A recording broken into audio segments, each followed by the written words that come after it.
Hai guys, kembali dengan saya Natasha Nisri Wedding. Di sini saya akan menjelaskan kepada teman-teman tentang kesehatan reproduksi pada remaja. Dan pertama untuk menstruasi ya teman.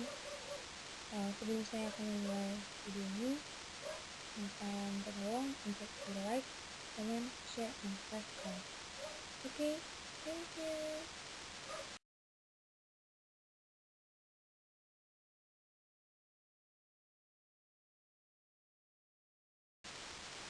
Teman-teman sekalian tahu nggak apa sih itu menstruasi? Baiklah, saya akan menjelaskan apa itu menstruasi.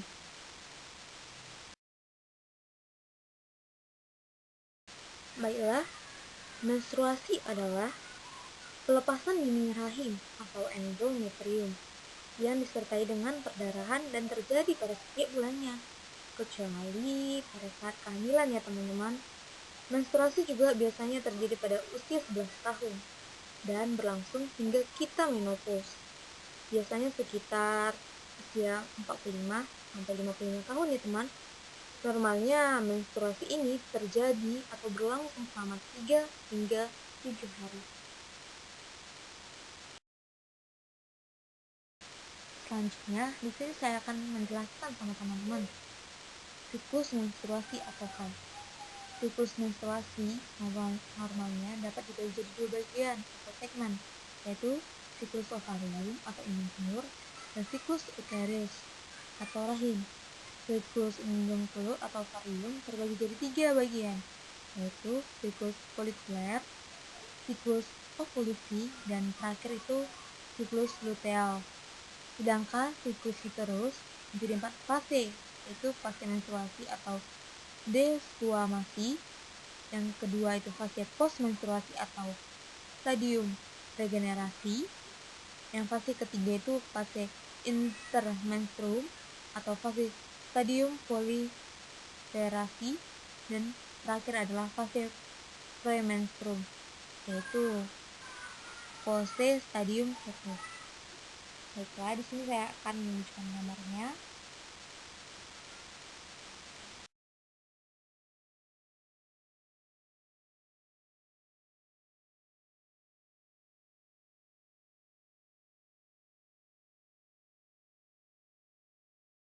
Baiklah teman-teman, saya akan menjelaskan siklus terus. Yang pertama, fase menstruasi atau fase desquamasi. Pada masa ini, endometrium dilepaskan dari dinding uterus disertai dengan perdarahan. Hanya lapisan tipis yang ditinggal yang disebut dengan stratum basale. Stadium ini berlangsung 4 hari. Yang kedua, fase postmenstruasi atau bisa disebut dengan stadium regenerasi. Luka endometrium yang terjadi akibat pelepasan endometrium secara berangsur-angsur sembuh dan ditutup kembali oleh kapsul anjir yang baru yang tumbuh dari sel epithelial puncak endometrium. Yang ketiga yaitu fase intermenstruum atau fase proliferasi. Dalam fase ini endometrium tumbuh kembali setebal kurang lebih 3 sampai 5 mm.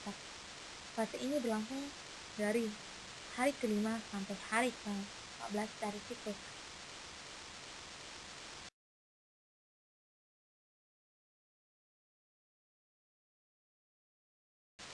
Saya akan menjelaskan dengan siklus ovarium. Yang pertama itu fase folikuler hari pertama sampai hari ke-10. Pada awal siklus, kadar FSH dan LH relatif tinggi dan memicu atau merangsang pertumbuhan 10 sampai 20 folikel. Namun, hanya satu folikel yang dominan yang dapat bertahan, yang menjadi matang, dan sisanya akan menjadi atau mengalami atresia. Kadar FSH dan LH yang tinggi disebabkan oleh kadar estrogen dan progesteron yang rendah pasca fase haid sebelumnya. Selama dan segera setelah haid, kadar estrogen relatif rendah, namun akan kembali meningkat setelah masuk fase proliferasi.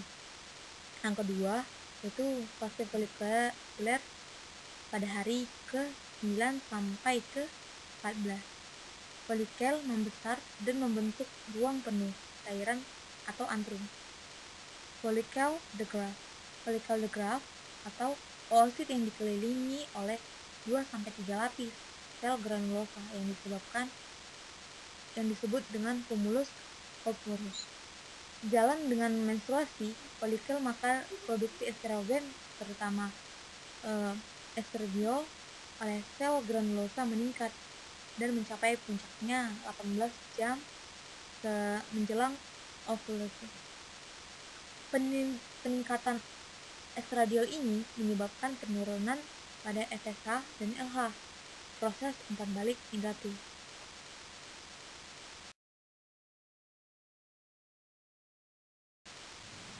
Selanjutnya saya akan menjelaskan siklus ovarium, ovulasi hari ke-14. Pembesaran folikel yang cepat dan diikuti dengan protrusi permukaan korteks ovarium serta keluarnya oosit berikut dengan cumulus oporus atau ovulasi. Peristiwa ini sering disertai dengan nyeri loh teman-teman. Kadar estradiol yang meningkat dengan cepat menjelang ovulasi menyebabkan kenaikan kadar LH serta mendadak dan menurunkan FSH pada pertengahan siklus atau mekanisme umpan balik positif. Saat sebelum ovulasi, kadar hormon estrogen menurun dan progesteron naik secara mendadak.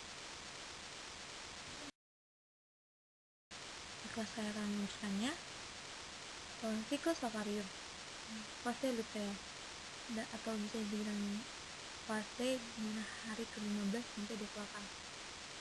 Sel-sel granulosa dari sisa sel folikel yang telah mengalami ovulasi mengalami luteinisasi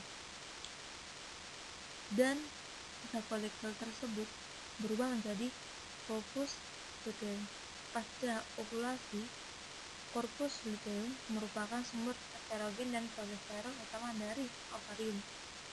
Bila terjadi konsepsi, struktur corpus luteum itu dipertahankan oleh HCG yang dihasilkan oleh hasil konsepsi tersebut. Bila tidak terjadi konsepsi, corpus luteum mengalami regresi dan siklus haid akan dialami kembali.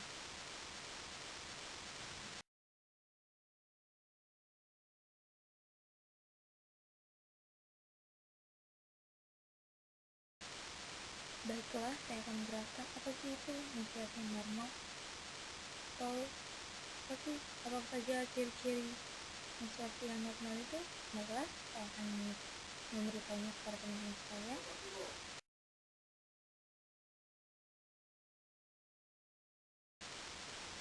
Ciri-ciri dari menstruasi yang normal itu, yang pertama, siklusnya itu terjadi 21 hingga 26 hari.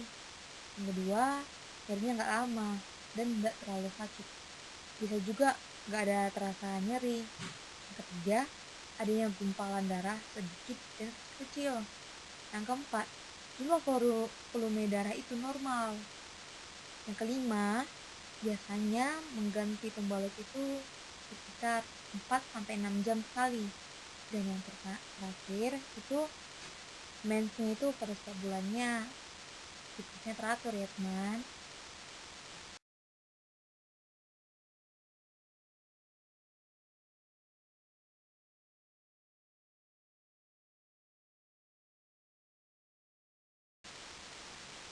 Di sini saya akan menjelaskan apa sih itu nyeri haid dan gimana sih nyeri haid itu. Nyeri haid yang normal itu terjadi menjelang menstruasi sampai hari ketiga. Wanita biasanya mengalami nyeri haid itu selama bertahun-tahun karena sensitif terhadap hormon prostaglandin. Kondisi ini disebut disminor.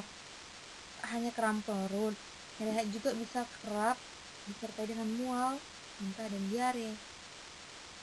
Nyeri haid pada umumnya itu normal, jadi teman-teman jangan usah takut ya kalau misalnya pada saat haid itu nyeri. Tapi ada beberapa masalah tentang kesehatan yang bisa menyebabkan nyeri haid tak normal. Baiklah, saya menjelaskannya.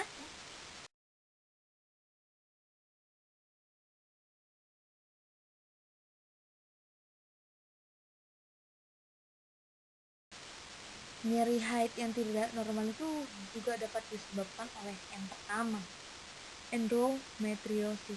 Kondisi ini pada saat lapisan rahim atau endometrium tumbuh di luar rongga rahim, misalnya di belakang rahim, saluran, dan inung telur dekat panggul. Jaringan abnormal ini memicu nyeri haid yang hebat sampai susah. Yang kedua, fibroid. Tumor non kanker ini dapat tumbuh di dinding otot rahim. Beberapa wanita seringkali tidak menyadari dirinya menderita fibroid. Namun beberapa fibroid menimbulkan rasa sangat sakit saat menstruasi loh teman-teman.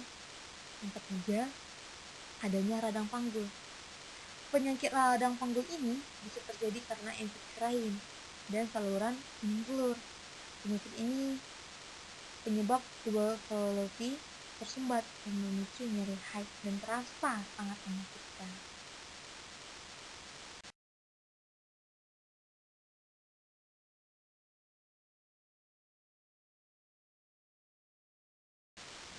Baiklah, saya akan memberitahu kepada teman-teman ciri-ciri nyeri haid yang tidak normal. Yang pertama, itu mengganggu aktivitas teman-teman. Yang kedua, nyeri panggul berlangsung lama. Yang ketiga, itu nyeri haid disertai dengan gejala lain seperti mual, muntah, sakit kepala, dan lain-lain.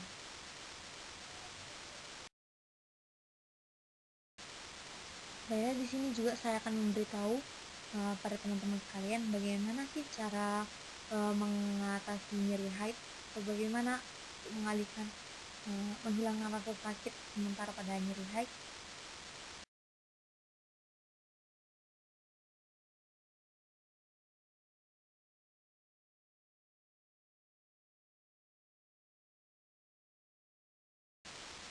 Untuk mengatasi nyeri haid itu kita dapat mengonsumsi obat pereda nyeri, olahraga. Yang ketiga itu minum air hangat. Kita juga dapat mengompres perut kita atau abdomen kita itu dengan air hangat dan melakukan kegiatan-kegiatan lembut. Oke teman-teman, sekian dari penjelasan yang saya berikan kepada teman-teman. Semoga bermanfaat ya teman-teman, mengatasi dan mengetahui bagaimana nyeri haid itu dan bagaimana masa siklus menstruasi teman-teman. Oke, jangan lupa like, share, comment, and subscribe. Oke, thanks.